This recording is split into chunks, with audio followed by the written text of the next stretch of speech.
হলিউডের সুপারস্টার শাকিব খান 90 দশকের ঢাকা শহরের আন্ডারওয়ার্ল্ডের গল্প নিয়ে আসছেন নতুন cinema Prince once upon A time in Dhaka.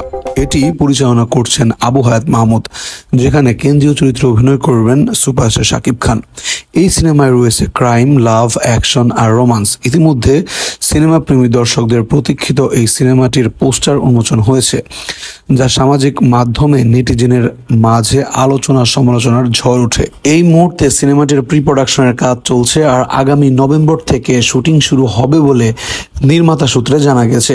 এই ছাড়া সিনেমাটিতে শাকিব খানের বিপরীতে থাকবেন 3 জন নায়িকা, যদিও তাদের নাম এখনো চূড়ান্ত হয়নি। গত শুক্রবার বিকেল 4টার দিকে নির্মাতা আবু হায়াত মাহমুদ, শাকিব খান সহ সিনেমার কলাকুশলীরা একসাথে পোস্টারটি উন্মোচন করেন, যা দর্শক মহলে বেশ সাড়া পড়ে যায়। Prince once upon A time in Dhaka সিনেমাটার প্রযোজক শিরিন সুলতানা ও ক্রিয়েটিভ ল্যান্ড। এটির গল্প লিখেছেন মেজবাউদ্দিন সুমন, আর চিত্রনাট্য করেছেন সুমন ও মোহাম্মদ নাজিম উদ্দিন। আগামী 2026 সালের ঈদুল ফিতরে মুক্তি পাবে এই সিনেমাটি। সামাজিক মাধ্যমে পোস্টারটি শেয়ার করে কিং খান লিখেছেন, ঘোষণা হলো এক নতুন অধ্যায়ের, শহর চিনবে তার আসল নায়ককে।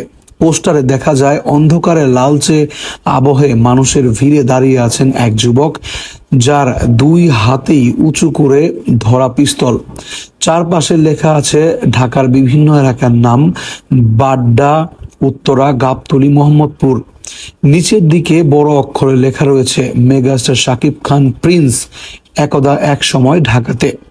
প্রিন্স সিনেমার পোস্টারটি প্রকাশের পরপরই শাকিব ভক্তদের মধ্যে উচ্ছ্বাস ছড়িয়ে পড়ে।